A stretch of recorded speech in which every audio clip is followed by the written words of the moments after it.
emergencies, the emerging threat of prescription drug abuse.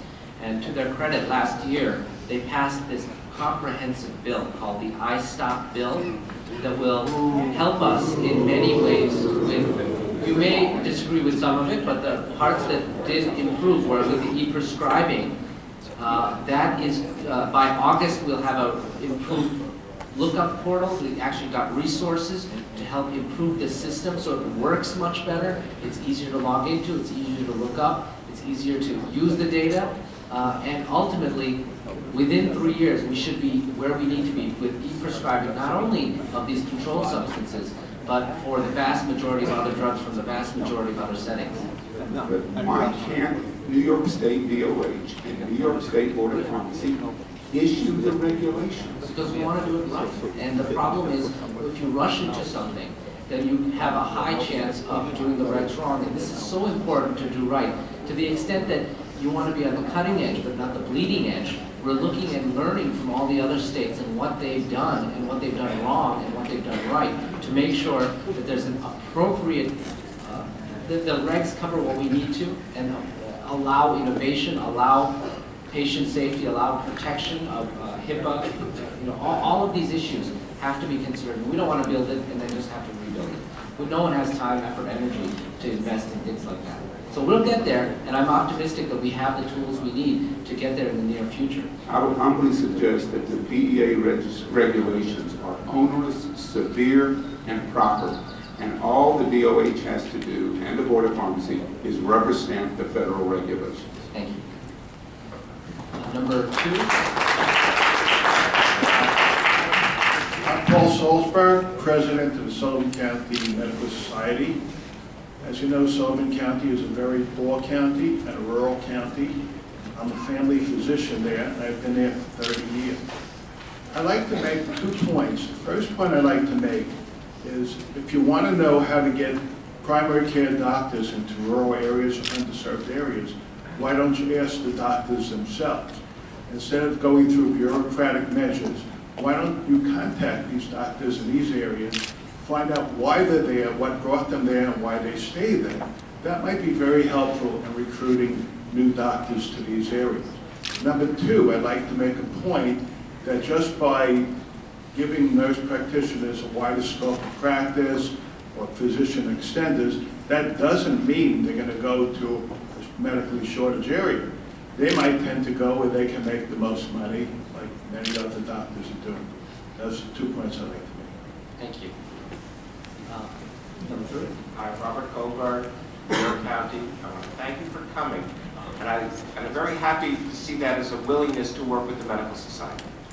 You have doctors to your left and to your right, and men and women in front of you. And I want to use the word physician, and not doctors. No one in this room went to a provider school, including you.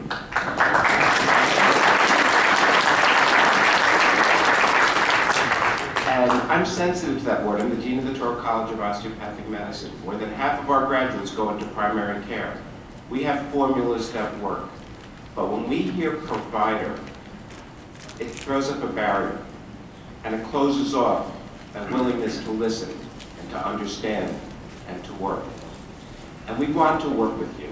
We want to work with the many different facets and organizations and projects underway. But we'd like to do it early on. Please consider it. Thank you.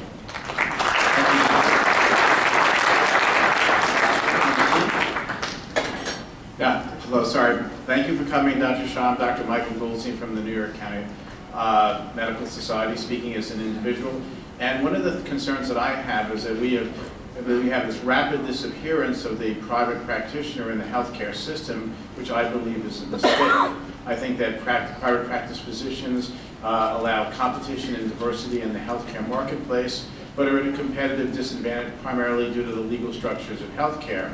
And I would like to know what you feel or what you believe the legislature and the health department could do to increase the ability of private practitioners to collaborate, band together, and have legislative advantages to allow them to compete in a diverse healthcare marketplace with greater competition and greater choices for patients. You know, I agree with you. I know, according to MSSNY statistics, I think about 5 years ago, half of docs were independent, and as of now, 70% of doctors are working in a huge group or for a hospital system or some other arrangement like that. So private practice is shrinking, and it's shrinking very fast. What we haven't been able to do, and we haven't been able to articulate enough, is the value of private practice. And that's where I need your help. Who best to show the value you bring? We don't have the metrics because they are right now being defined by others. They're being defined by productivity units and other things, as opposed to the value that you bring every day in knowing your patients and referring them to the right people in the community and bringing them back for their care. Those kinds of metrics, the connectedness, how it improves community, that's the value that I know is real, and we don't have a good way of capturing that and sharing that with everyone who's making those decisions. So we need your help in figuring that out. I have to get going. Thank you very much for your time. Thank you. Shah, thank you very much.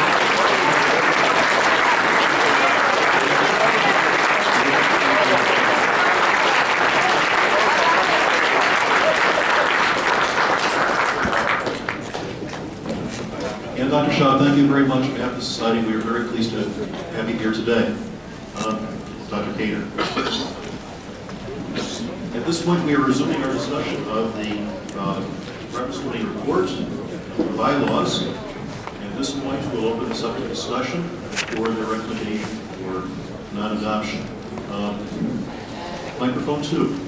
Mr. Speaker, Fox from Westchester County speaking for the delegation. Speaking for adoption.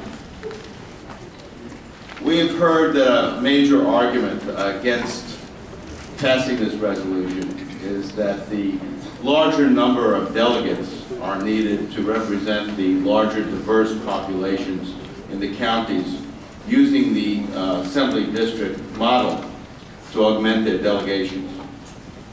We don't believe that adding more delegates are necessary to support our patients.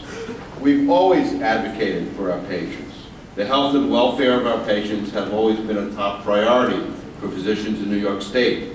But we are a membership organization representing physicians in New York State. Delegations should be representative of the physicians and medical student members in their own counties and districts. We should not be basing our membership on assembly districts that can be changed at the whim of the legislature. This is a fairness issue. It just makes good sense to pass this resolution. Thank you. Microphone 1. Thank you, Mr. Chairman. I'm Ralph Schlossman from Queens. And in the several years